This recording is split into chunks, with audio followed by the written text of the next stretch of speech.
ओम नमः शिवाय. ओम नमः शिवाय. श्रीराम जय राम जय जय राम. ओम नमो भगवते वासुदेवाय. ओम नमो भगवते वासुदेवाय. श्री हरि शरणं मम. श्री कृष्णं शरणं मम. श्री हरि शरणं मम. श्री कृष्णं शरणं मम. सुखदेव राजा परीक्षितांना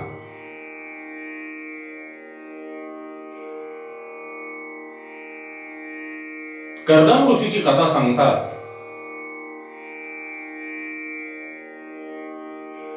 आणि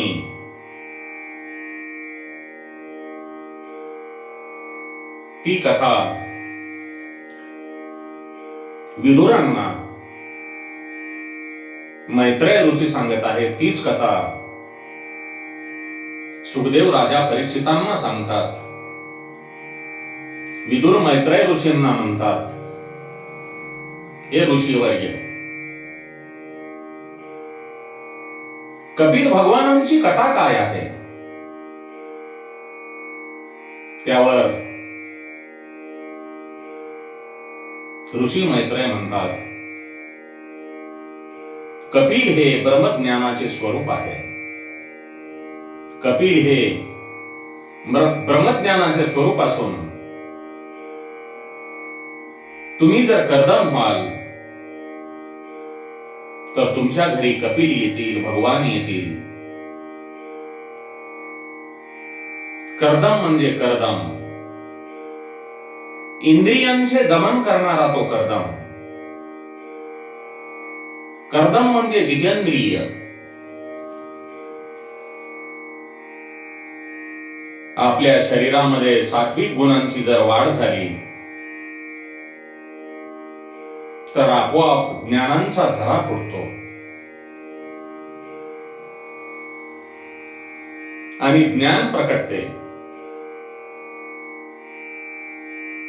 मग सत्वगुण कसा प्राप्त करायचा? त्यासाठी शुद्ध आहार, शुद्ध आचार आणि शुद्ध विचार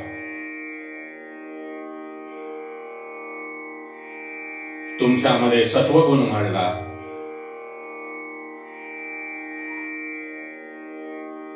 म्हणजे तुमच्या आत जे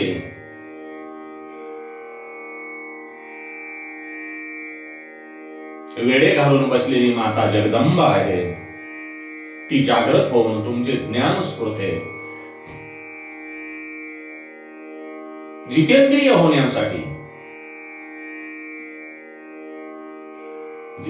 होण्यासाठी सरस्वती नदीच्या किनाऱ्यावर राहावे लागते. सरस्वती नदी म्हणजे तुम्हाला तेथे जावयाची गरज नाही. सरस्वतीच्या किनारी म्हणजे सत्कर्माच्या किनारी, चांगल्या लोकांच्या शेजारी, पवित्र स्थळी, पवित्र तीर्थाच्या ठिकाणी.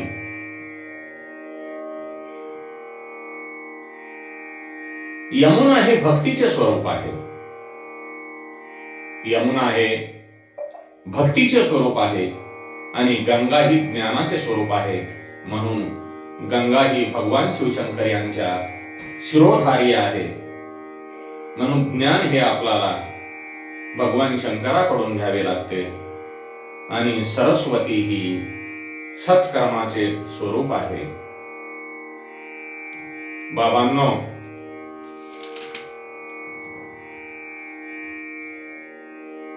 ऋषी कर्दम हे जितेंद्रिय होते.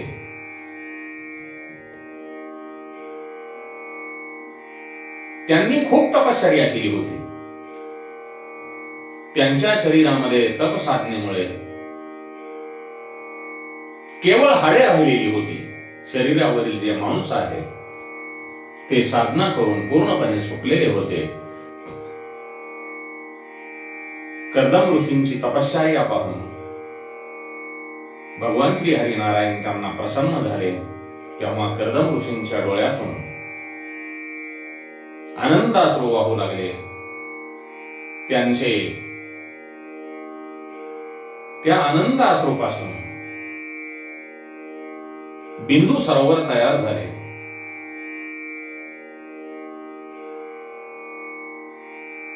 सिद्धपुराची आपण जर यात्रा केली तर आपणाला बिंदू सरोवरामध्ये स्नान करावयास मिळेल.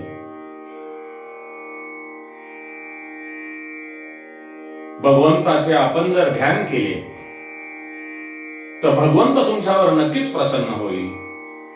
तो तुम्हाला दर्शन देईल. जसे विदुराने गंगा किनारी राहून 12 वर्ष साधना केली, तप केले, तेव्हा भगवान श्रीकृष्ण त्यांच्या झोपडीमध्ये, त्यांच्या कुटीमध्ये जेवणासाठी गेले.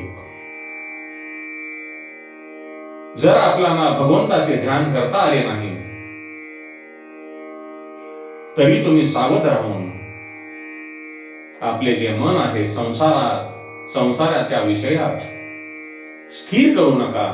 ज्या वेळेला तुम्हाला वेळ मिळेल त्यावेळेला भगवंताचे थोडा वेळ तरी स्मरण करा. तुमची जी दृष्टी आहे रत्न पैसा यावर स्थिर करू नका.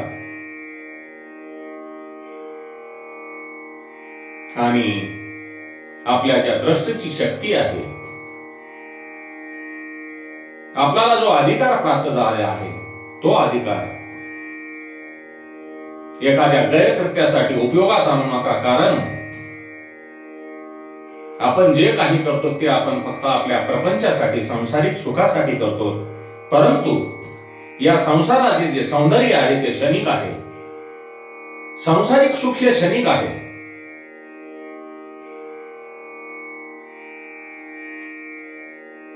या संसारामध्ये आपण केलेल्या कार्यामुळे तुम्हाला पैसा खूप मिळेल, सुख खूप मिळेल, परंतु त्या माणसामध्ये विवेक जागा राहत नाही. आणि ज्यांच्याकडे विवेक जागा राहिला नाही तो माणूस नाही.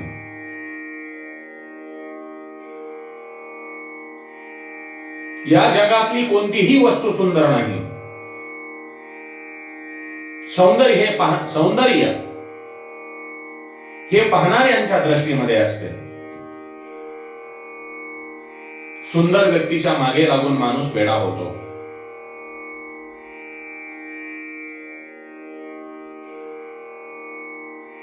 सुंदर व्यक्तीला पाहण्यापेक्षा त्याच्यामधले तुम्ही गुण पहा, त्यांच्या गुणाची पारख करा. एखादी व्यक्ती सुंदर आहे आणि त्यांच्यामध्ये गुण नाहीत,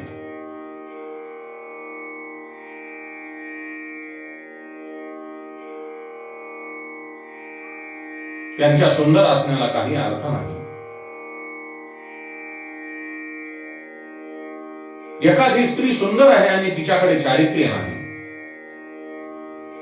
तर त्या सुंदरपणाचा काही उपयोग नाही.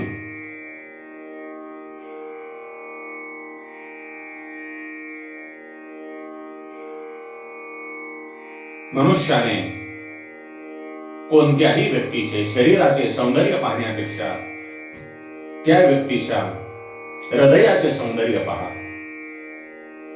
चेहऱ्याचे सौंदर्य पाहण्यामध्ये काहीही अर्थ नाही. ज्यांचे हृदय चांगले त्यांचे सौंदर्य चांगले. जग हे सुंदर आहे.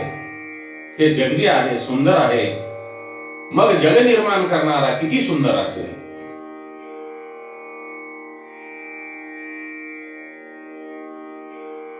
जग हे सुंदर आहे, मग हा जग निर्माणा किती सुंदर असेल. आपण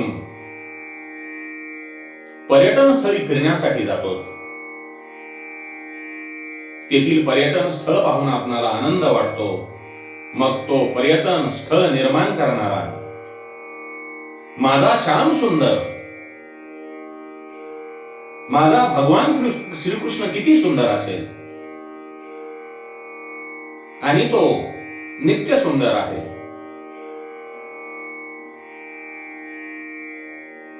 भगवंताचे दर्शन झाले म्हणजे डोळ्याचे पारणे फिटते.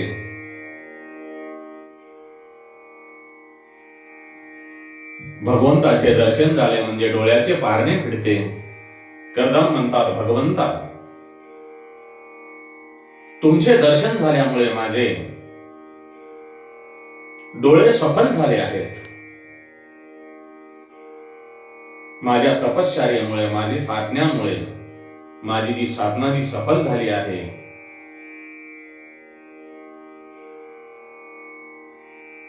त्यामुळे मी एकदम आनंदी आहे. तुमची साधना करून जे लोक सांसारिक सुखाची मागणी करतात ते मूर्ख आहेत. ब्रह्माजींनी मला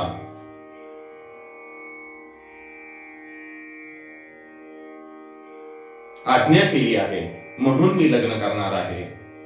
मला पत्नी नको आहे. मला माझ्या घरात सत्संग मिळावा. कर्दम ऋषी भगवंतांना म्हणतात, हे भगवंता, माझी लग्न करण्याची इच्छा नाही, परंतु ब्रह्मदेवांची आज्ञा म्हणून मी लग्न करणार आहे. मला पत्नी नको आहे. मला माझ्या घरामध्ये सत्संग मिळावा.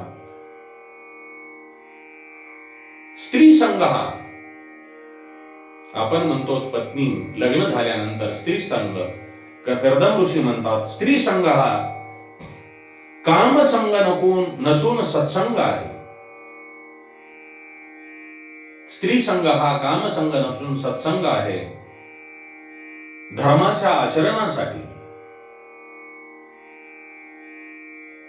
धर्माच्या आचरणासाठी पत्नी आहे म्हणून तिला धर्मपत्नी म्हणतात. आपणाला कुठलाही जर कार्य करायचे असेल, आपल्याला कुठलीही एखादी पूजा करावयाची असेल, तर ती स्त्रीशिवाय, धर्मपत्नीशिवाय आपण पूर्ण करू शकत नाहीत. कोणताही एकटा पुरुष, अगर कोणतीही एखादी स्त्री धर्म मार्गामध्ये पुढे जाऊ शकत नाही. त्यासाठी दोघांची आवश्यकता असते. एकटा नावाडी संसार सागर पार करू शकत नाही. एकाला दुसऱ्याची साथ पाहिजे. पुरुषामध्ये विवेक असतो आणि स्त्रीमध्ये स्नेह असतो. विवेक आणि स्नेह जेव्हा एकरूप होतात तेव्हा भक्ती प्रकट होते. पुरुष हा ज्ञान स्वरूप असतो आणि स्त्रीचे हृदय कोमल असते. म्हणूनच ती समर्पण करते व ती पुरुषाची क्रियाशक्ती म्हणते. अनेक वर्ष तपश्चर्या केल्यानंतर भगवान श्री हरी नारायण कर्दम ऋषीवर प्रसन्न होतात. पण कर्दम भगवंताजवळ मुक्ती मागत नाहीत. तो विचार करतो,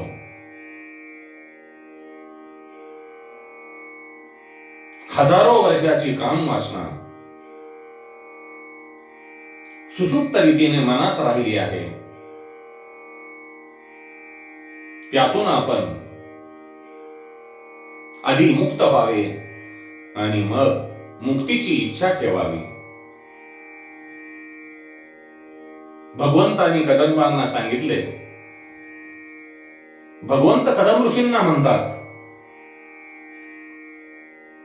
2 दिवसात मनु महाराज तुमच्याकडे येतील व स्वतःची मुलगी ते तुम्हाला देतील. तिचा तुम्ही पत्नी म्हणून स्वीकार करा. मी स्वतः, भगवंत म्हणतात, किती भाग्य आहे पहा, मी स्वतः पुत्र रूपाने तुमच्या पोटी जन्म घेईन. धन्य ते कर्दम ऋषी. पती आणि पत्नी जेव्हा जीवनाकडे पवित्र नजरेने बघतात तेव्हा भगवंताला त्याच्या पोटी जन्म घेण्याची इच्छा होते.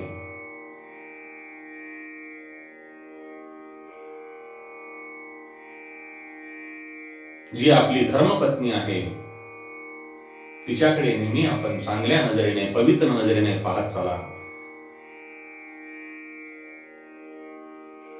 आणि जेव्हा तुम्ही आपल्या पत्नीकडे पवित्र नजरेने पाहाल तेव्हा भगवंत आपल्या पोटी जन्म घेण्याची इच्छा व्यक्त करतात. इकडे नारद मुनी मनु महाराजाकडे आले. ते त्यांना म्हणतात, हे राजन, तुम्ही तुमची कन्या कदर्माला दान करा. मनु महाराज लागलीच कर्दम ऋषीच्या आश्रमात येतात. बरोबर आपली कन्या देवहूती हिलाही घेऊन येतात. मनु महाराज आपली पत्नी व कन्यासह आलेले पाहून कर्दम ऋषी आपली होणारी पत्नी देवहूतीची परीक्षा घेतात. ते त्यांच्या स्वागतासाठी 3 आसने घालतात व त्या दोघांना बसण्यास सांगतात.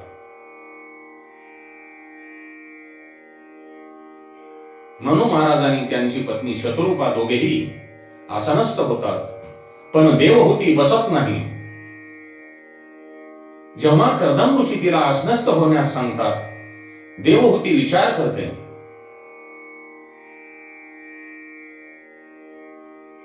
भविष्यात हे ऋषी माझे पती होणार आहेत आणि पतिदेवाने बसलेल्या आसनावर बसणे हा धर्म नाही व त्यांची विनंती मोडून न बसणे हा त्यांचा अपमान आहे. ती विचारपूर्वक 3रे आसन उचलून ठेवते व आसनाशिवाय बसते. कर्दम ऋषी विचार करतात की ही कन्या आपली पत्नी होण्यास योग्य आहे. तिला चांगले वळण आहे. हिच्याशी आपण विवाह करण्यास काही हरकत नाही. मनु महाराज कर्दम ऋषींना आपल्या येण्याचे कारण सांगतात. हे ऋषीवर, नारद मुनींच्या सांगण्यावरून मी माझी कन्या तुम्हाला अर्पण करण्यासाठी आलो आहे. आपण विवाह का आणि कशासाठी करणार आहात?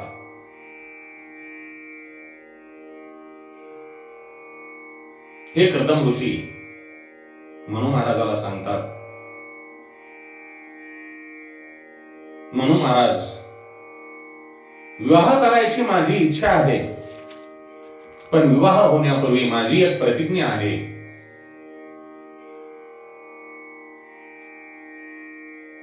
की तू ऐक.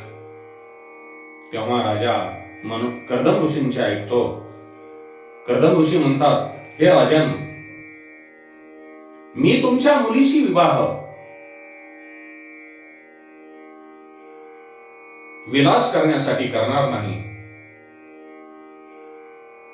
तर हजारो वर्षापासून जो माझ्यामध्ये काम राहिलेला आहे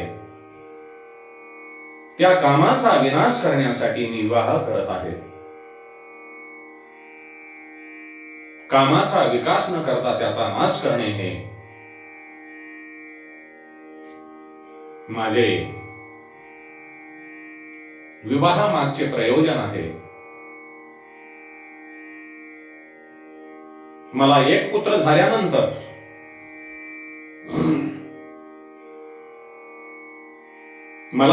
झाल्यानंतर मी लौकिक संबंधाचा त्याग करेन आणि संन्यास घेईन.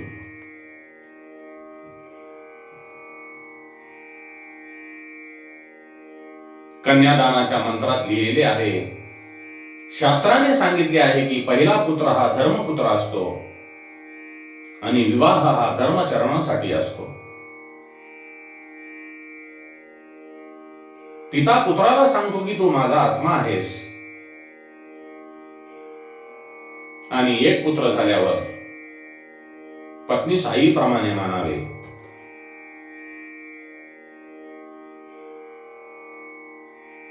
माणसाच्या शरीरामध्ये जो काम आहे तो काम ईश्वराप्रमाणे व्यापक व्हायला बघतो.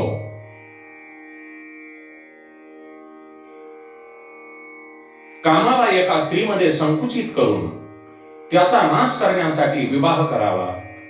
विवाह समयी सावधान असा उच्चार करण्यात येतो. याचे सर्वज्ञात कारण विवाहानंतर सावध राहावे असे आहे. विवाहानंतर जे सावध राहतात ते जिंकतात. रामदासांनी विवाहापूर्वीच सावधान होते. त्यामुळे सावधान हा शब्द ऐकताच ते लग्न मंडपातून पळून गेले.